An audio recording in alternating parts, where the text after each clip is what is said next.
आसमां चीरे, अब 7 समंदर पीरे, चल 7 सुरों में कर दे ये ऐलान।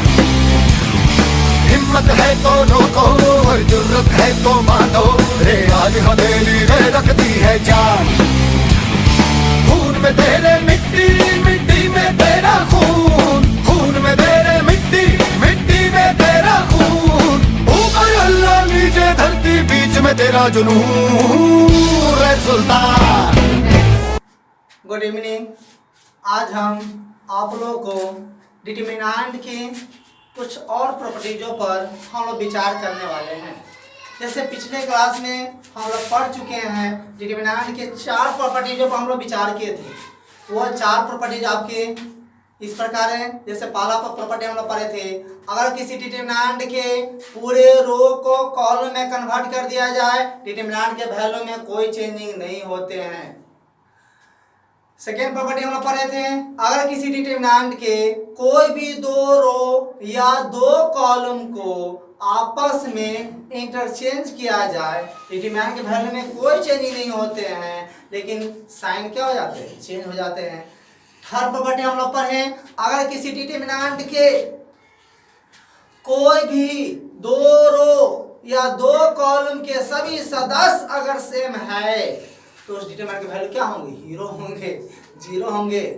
इसके बाद पढ़े, अगर किसी डिटरमिनेंट के कोई भी 1 रो या 1 कॉलम के सभी सदस्य अगर 0 है, तो उस डिटरमिनेंट के वैल्यू क्या होंगे, बोलिए 0 होंगे। ये देखें, आज हम लोग देखिए आप लोग की 5वां प्रॉपर्टी पर हम लोग विचार करते हैं। 5th प्रॉपर्टी, इसमें लैंग्वेज नहीं है, थोड़ा समझने वाला है, तो ध्यान से देखिएगा। f x1 plus y1 plus z1, x2 plus y2 plus z2, x3 plus y3 plus z3, a1 b1 c1, a2 b2 c2। ध्यान से देखिएगा, 3 रो है, 3 कॉलम है, ये तीनों एलिमेंट मिलाकर एक ही है, ये एक ही आपके कॉलम के सदस्य सब। देखिए आप, एक कॉलम में कितने एलिमेंट जोड़ में है, एक कॉलम में 3 एलिमेंट जोड़ में है। एक कॉलम में 3 एलिमेंट जोड़ में है, तो यह डिटरमिनेंट अलग अलग 3 डिटरमिनेंटों के योगफल में तोड़े जाते हैं। देखिए कैसे, तो दिमाग यूज कीजिएगा। x1 x2 x3, x1 x2 x3, फिर देखिए a1 b1 c1, a2 b2 c2, फिर प्लस आगे तो दिमाग यूज कर लिए होइएगा आप, y1 y2 y3, y1 y2 y3, आगे बोलिए a1 b1 c1, a2 b2 c2, फिर plus z1 z2 z3, z1 z2 z3, a1 b1 c1, a2 b2 c2। देख लीजिए, किसी डिटरमिनेंट के एक कॉलम में, किसी भी एक कॉलम में, किसी डिटरमिनेंट के एक कॉलम में जितने एलिमेंट जोड़ में हैं, वो अलग अलग उतने डिटरमिनेंट के सम में तोड़े जाते हैं। जैसे आप इसमें एग्जांपल देखिए,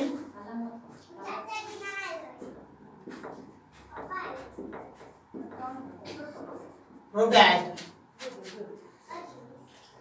x y z a b c, x plus a y plus b z plus c equal to क्या,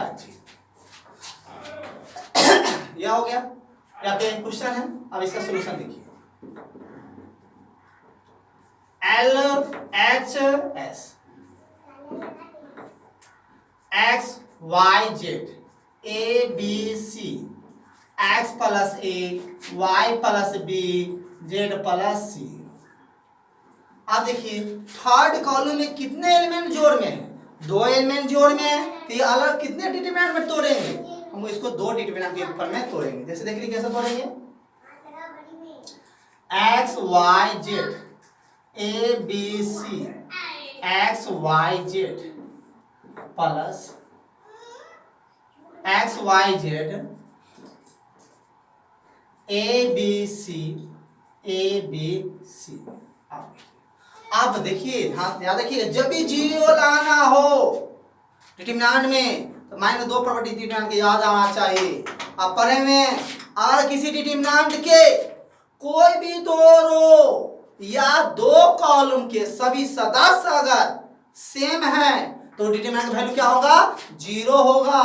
अगर किसी डिटरमिनेंट के किसी एक रो के पूरे सदस्य अगर 0 है तो डिटरमिनेंट का वैल्यू क्या होगा? 0 होगा। अब इसमें कुछ दिखाई दे रहा है आपको, देखिए फर्स्ट कॉलम थर्ड कॉलम दोनों के सदस्य क्या है? सेम है। क्या वैल्यू डायरेक्ट 0 लिख दीजिए आप। कैसे होता है आप अच्छी तरह से जानते ही हैं। सेकेंड कॉलम थर्ड कॉलम देखिए पूरे सेम है, 0 हो गया। तो क्या कैसे? तो बाई में लिखना पड़ेगा आपको, C1 बराबर C3 एंड C2 बराबर C3। इस तरह से 0 हो गया RHS। ये आप देख लिए। अब 5 प्रॉपर्टी पर विचार कर लिए। अब डिटरमिनेंट के हम लोग छठा प्रॉपर्टी पे विचार करने वाले हैं। यह प्रॉपर्टी बहुत ही मानली प्रॉपर्टीज है, बहुत ही यूजफुल प्रॉपर्टीज है, बहुत ज्यादा यूज आने वाला है प्रॉपर्टीज है, इसलिए आप सही से इसको ध्यान से समझिएगा।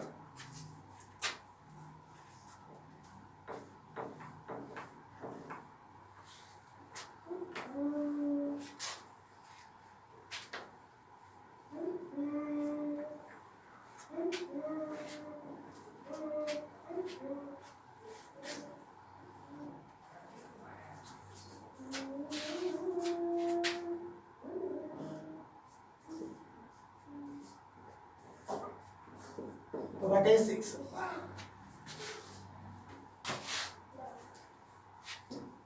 छठा प्रॉपर्टी आपका क्या कहता है? ध्यान दीजिएगा, अच्छे से इसको समझिएगा। छठे प्रॉपर्टी को आप लोग, अगर आपका डिटरमिनेंट सेकेंड ऑर्डर का हो या थर्ड ऑर्डर का, 2/2 का हो या 3/3 का हो, तो हम लोग क्या करेंगे इस प्रॉपर्टी में? ध्यान से देखिए थोड़ा। ये आप लोग का काम है, मेरा काम नहीं है। आप लोग रहते तब दिखाते हैं आप लोग। याद आ रहा है? कुछ नहीं याद आ रहा है?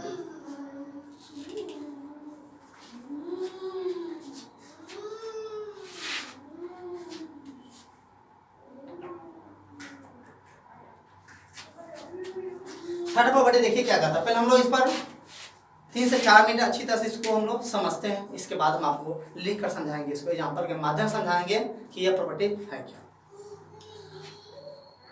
आप 2/2 ऑर्डर का या 3/3 ऑर्डर का डिटरमिनेंट का सोल्व करना आप जानते हैं। आप देखिए 2/2 का भी जानते हैं, 3/3 ऑर्डर का भी जानते हैं।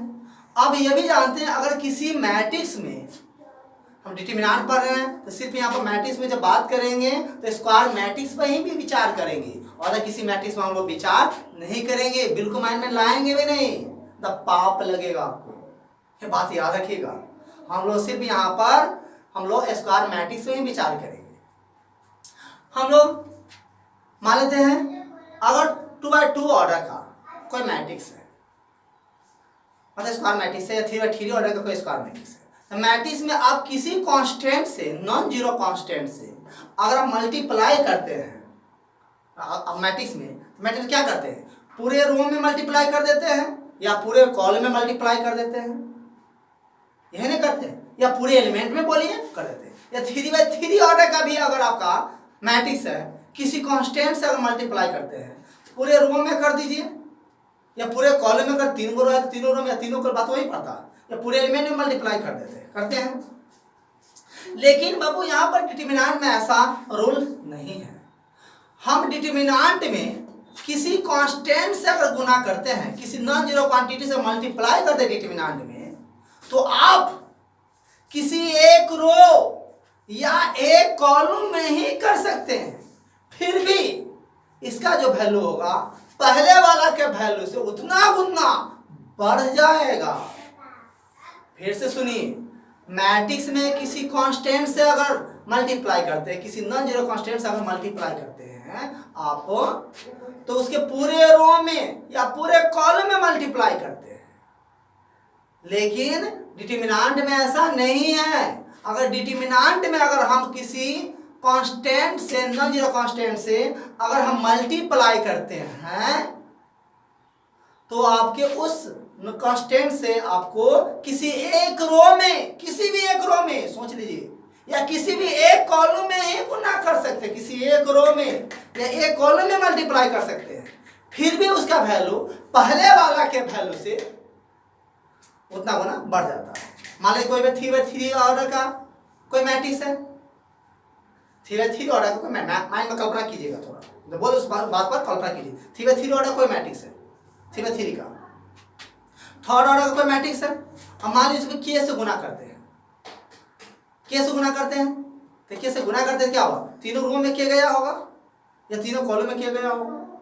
लेकिन वही जब हम डिटरमिनेंट में के से गुना करते हैं, तो किसी एक रो में, किसी भी एक रो में या किसी एक कॉलम में गुना कर दीजिए, गुना कर दीजिए। और के से आप भाग भी दे देते हैं तो वैल्यू में कोई चेंजिंग नहीं होता है। लेकिन के से गुना करके छोड़ देते हैं तो के गुना बढ़ जाएगा। मान लो कोई, अगर आपको कोई, और मान लेते हैं कोई मैट्रिक्स, कोई डिटरमिनेंट है, कोई डिटरमिनेंट है 2/2 या 3/3 ऑर्डर का कोई डिटरमिनेंट है, उससे क्या करते हैं आप, वैल्यू निकालते हैं।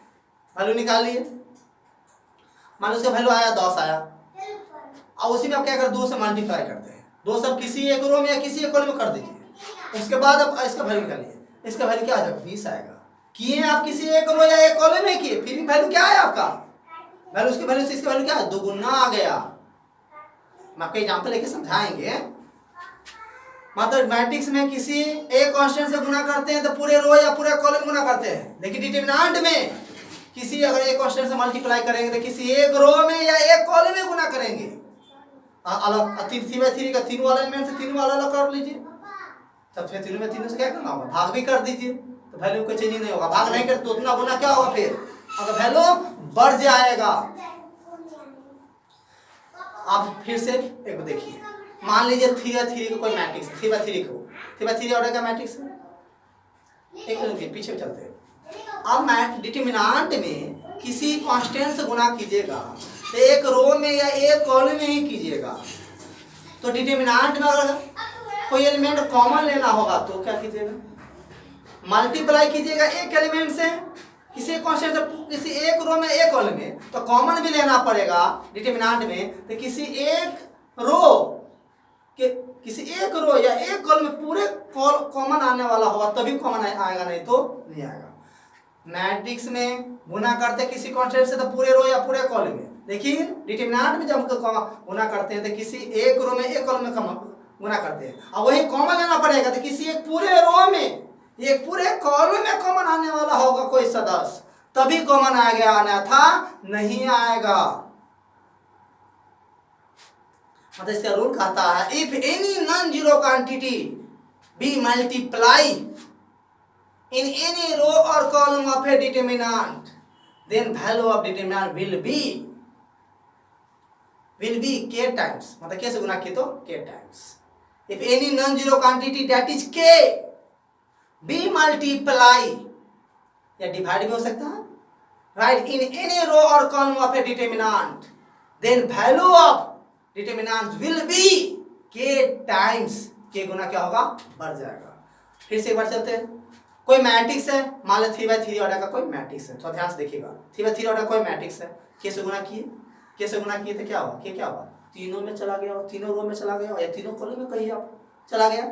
चलिए अब हम क्या करते हैं, डिटरमिनेंट में लाते हैं, उसी को हम डिटरमिनेंट में कन्वर्ट करते हैं, इस साइन के अंदर में, और उसको कस के धोके इसको पचकाते हैं ना, कस के जांचते हैं। इसको कस जातेंगे तो पहला रो से भी k निकलेगा, दूसरा रो से भी k निकलेगा, तीसरा रो से k क्यों निकले पता है ना, क्योंकि अभी देखें डिटरमिनेंट में किसी कांस्टेंट से गुना करते हैं तो किसी एक रो या एक कॉलम गुना करते हैं, तो कॉमन भी लेना होगा तो क्या लेना होगा, किसी एक पूरे रो में या पूरे कॉलम में कॉमन आएगा तब ना कॉमन आएगा।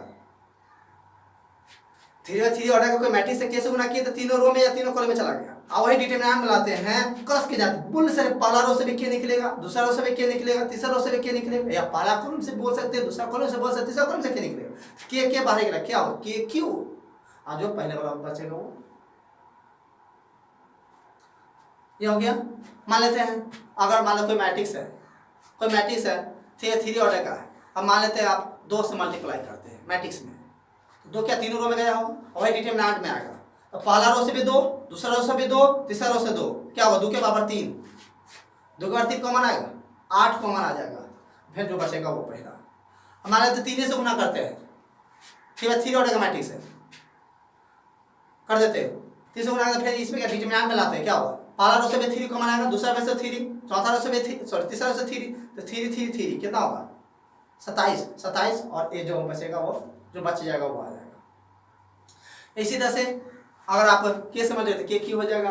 और 2 बाई 2 ऑर्डर का कोई मान लेते हैं आपका मैट्रिक्स है, के से मल्टीप्लाई करते हैं तो वह डिटरमिनेंट में आता है, क्या होगा पहला रो से भी के, दूसरा रो से भी के, या पहला कॉलम दूसरा कॉलम से बोल सकते हैं, तो के उसका आएगा। जैसे देखिए कैसे एग्जाम्पल के माध्यम से समझिए।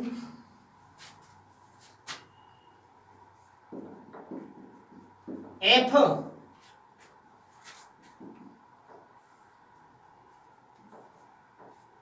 डी देन के ए बी सी डी। अब देख ली कैसे इसको समझिएगा उसको समझिएगा। कैसे मैट्रिक्स है तो क्या होगा के ए के बी के सी के डी, तो मैट्रिक्स में हो गया।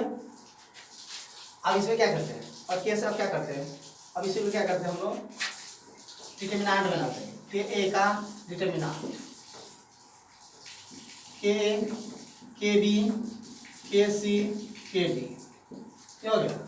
आप देखिए पहला रो से भी कस के जाते हैं इसको, बस पहला रो से के निकलेगा, दूसरा रो से भी के निकलेगा, कहीं ना सर ए ना मारिए इससे भी के निकलेगा, ए ना मारिए इससे भी के निकलेगा, क्या होगा के इंटू के, क्या होगा इससे के ऐसे भी के निकलेगा, तो ए बी फिर सी डी, क्या होगा के स्क्वायर, क्या होगा ए बी सी डी हुआ।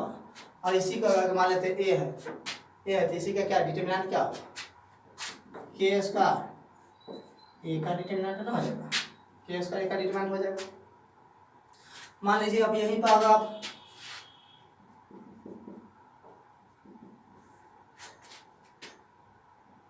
b equal to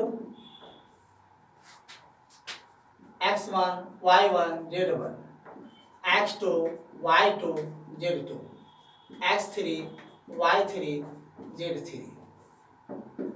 then kb का मान क्या होगा देख लीजिए x1 y1 z1 x2 y2 z2 x3 y3 z3। यह है के से का मैट्रिक्स है तो के से समय मल्टीप्लाई हो जाएगा, के x1 के y1 के z1 के x2 के y2 के z2 के x3 के y3 के z3। अब देखिए पहला रो में भी के, दूसरा रो में के, तीसरा रो में के, या पहला कॉलम में के बोली, दूसरा में के बोली, तीसरा से के बोली। अब इसको डिटरमिनेंट में लाएंगे,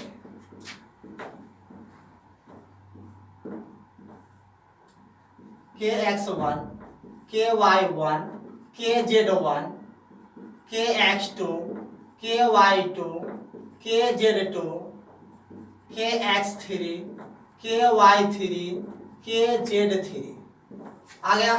अब देखिए पहला रो से भी के आएगा, दूसरा रो से भी के आएगा, तीसरा रो से भी के आएगा, कॉमन आएगा, आएगा कि नहीं आएगा, या इससे ना मारिए ना मारिए ना मारिए ना मारिए तीनों से के निकलेगा, तो क्या राइट कर दीजिए के Q x1 x2 x3 y1 y2 y3 z1 z2 z3 हो गया।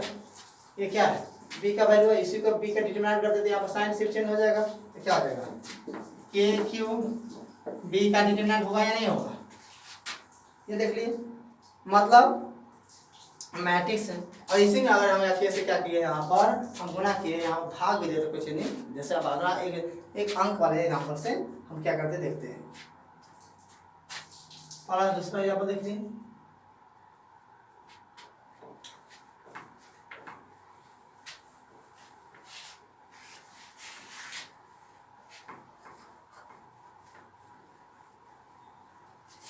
इसी को हम एक अलग लैंग्वेज में आपको बोलते हैं थर्ड में। थर्ड यहाँ पर देखिए, if A is equal to Aij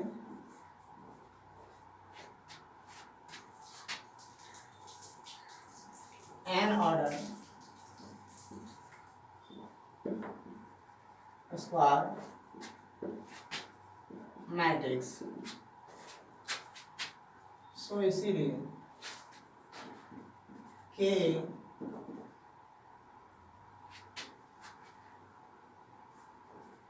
Aij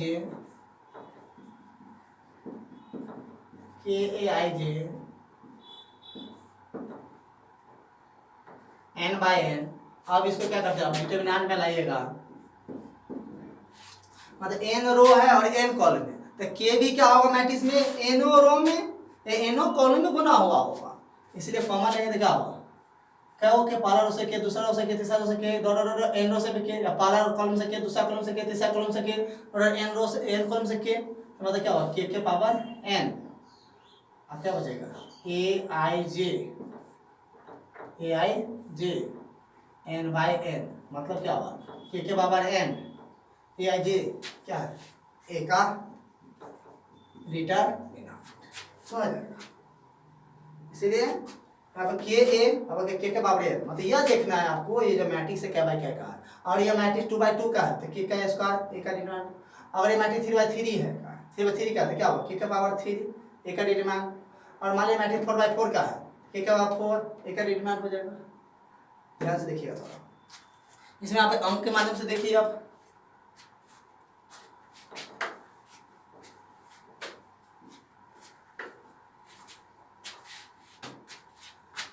इसे देखिए आप चौथा एग्जाम्पल में इसके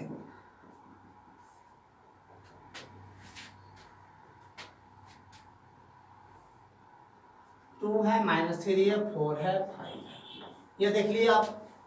अब इसमें हम क्या करते हैं, इसका वैल्यू निकालिए। अब इसमें क्या करते हैं 3 से मल्टीप्लाई करते हैं, 2 -3 4 5, हम 3 कुछ भी ले सकते हैं। अब यहाँ पर 3 से मल्टीप्लाई किए तो ये 3 से आप पहला रो में भी कर सकते हैं, पहला रो में किसी क्या होगा किसी 6 - 9, ये जगह 13 रहने दीजिए। डिटरमिनेंट में जब भी किसी कांस्टेंट से मल्टीप्लाई किया जाता है, किसी एक रो या एक कॉलम 2/2 में कर, इसे 3/3 में इसी तरह से होगा। ये 3 से पहला रो में कर दिया, तो मतलब दूसरा में तो भी कर सकते हैं। ये क्या पहला रो में किया देखिए देखिए बाई पहला रो में है by r1 goes to 3r1 पहले रो में 3 से क्या किए r1 के जगह पर क्या 3r1 हो गया। इसका वैल्यू निकाल लीजिए, इसका जो भी वैल्यू इसके वैल्यू से इसका वैल्यू क्या होगा, इसका क्या होगा 3 गुना होगा। अब गुना किया किसी एक ही रो में किए, अगर नहीं सर पहला रो में गुना किए हो सर, ऐसा नहीं हो सकता है सर, क्या जब 3 से पहला रो में गया सर दूसरे रो में गुना कर देते, देखिए कैसे 2 - 3 और दूसरा रो में गुना करते क्या होगा 12 15, कैसे लिखिएगा by r2 goes to 3r2 हो जाएगा।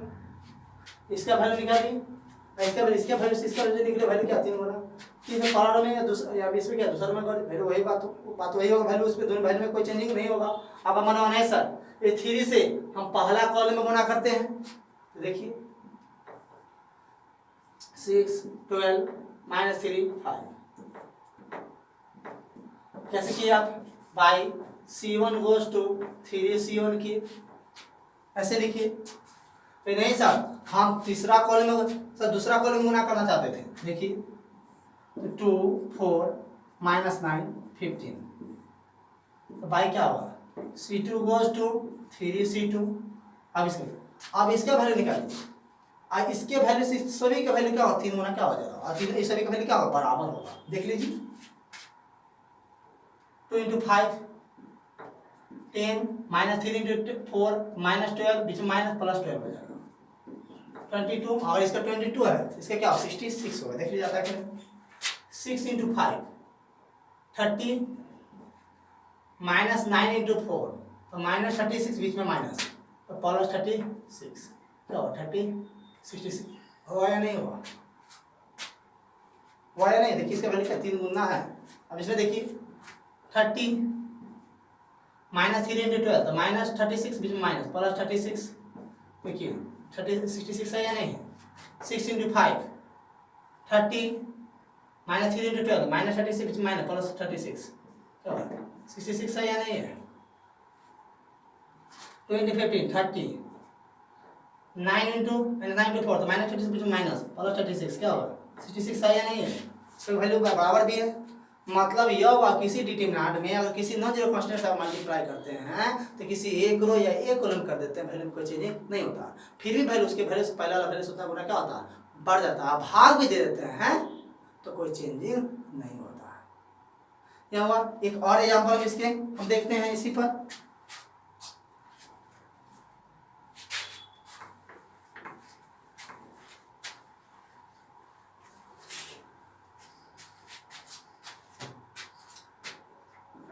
फिर से एग्जाम्पल आप हम देखते हैं इस पर कि कहता है प्रूव दैट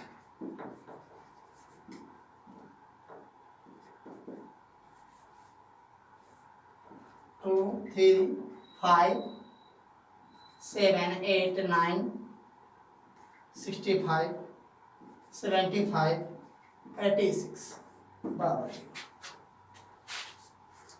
अब इसको 3 रो 3 कॉलम तो किसी भी रो या किसी कॉलम से भी सोल्व करके बना सकते हैं। इसको हम एक अलग तरीका से बनाते हैं प्रॉपर्टी के माध्यम से। तो हम लोग कैसे बनाएंगे तो लिख भी देता कभी प्रॉपर्टी के माध्यम से सोल्व कीजिए। देखिए कैसे बनाएंगे। Solution LHS 2 3 5 7 8 9 65 75 86। तो दिमाग लगाना होगा। देखिए अब थोड़ा इसमें 65 है 75 है 86 है। कैसे देखिए 63 अब प्लस 2 65 72 अब प्लस 3 75 81 अब प्लस 5 86। देखिए हम लोग क्या करते हैं इसमें थोड़ा दिमाग लगाते हैं, सोचना पड़ता है अपना। आपको प्रैक्टिस करते हो जाएगा। एक समय ऐसा हम आपको सब कर देंगे, खुद समय मानने लगेगा बात। तो 63 प्लस 2 72 प्लस 3 81 प्लस 5 यह हो गया। अभी तो इस जस्ट इससे पहले वाला प्रॉपर्टी पढ़े फिफ्थ प्रॉपर्टी। और किसी डिटरमिनेंट के किसी एक कॉलम में जितने एलिमेंट जोड़ में रहे अलग अलग उतने डिटरमिनेंट के योगफल में क्या होते हैं तोड़े जाते हैं। इसको देखिए आप क्या करते हैं आप 2 3 5 7 8 9 63 72 81 फिर प्लस देखिए 2 3 5 7 8 9 2 3 5। ये देखिए आप देखें।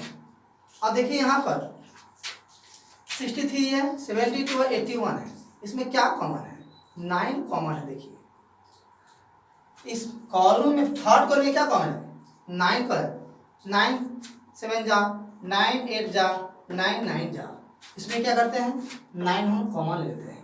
थर्ड कॉलम से 9 कॉमन आएगा क्योंकि आप जानते हैं डिटरमिनेंट में अगर किसी कांस्टेंट से गुना करते थे किसी एक रो या एक कॉलम गुना करते हैं तो कॉमन भी लेना पड़ेगा। तो किसी पूरे रो में एक पूरे कॉलम में कॉमन आएगा तो ही कॉमन होगा, नहीं तो नहीं होगा।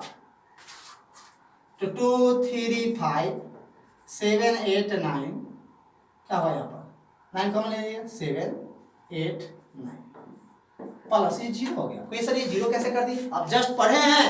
और किसी भी डिटरमिनेंट के कोई भी दो रो या दो कॉलम के सभी सदस्य अगर सेम है तो डिटरमिनेंट वैल्यू क्या होता है 0 0। कैसे बाई C1 बराबर C3 कितना लगता है यहाँ पर लिख देता है प्रॉपर्टी नंबर 3 से। प्रॉपर्टी नंबर 3 से एग्जामिनर क्या जाना गया प्रॉपर्टी नंबर 3 में आप क्या पढ़े हैं यहाँ पे ये नहीं लिखिएगा, सीधे कैसे क्यों वो लिख दीजिएगा भाई C1 बराबर C2, ऑटोमेटिक एग्जामिनर समझ जाएगा। C1 फर्स्ट और थर्ड कॉलम सेम था, इसलिए वैल्यू क्या हुआ 0 हुआ। अब देखिए 9 इंटू 0, इसका वैल्यू क्या होगा 0, क्योंकि सेकेंड कॉलम 18 दोनों क्या सेम, वैल्यू क्या 0, इसका क्या 0, क्या होगा बोलिए 0 प्लस 0 और 0 क्या हो गया RHS, क्या हो गया। अब हम लोग डिटरमिनेंट की कुछ और प्रॉपर्टी भी बाकी है, हम आपके नेक्स्ट क्लास में हम लोग पढ़ेंगे। आज के लिए टेक केयर, गुड नाइट।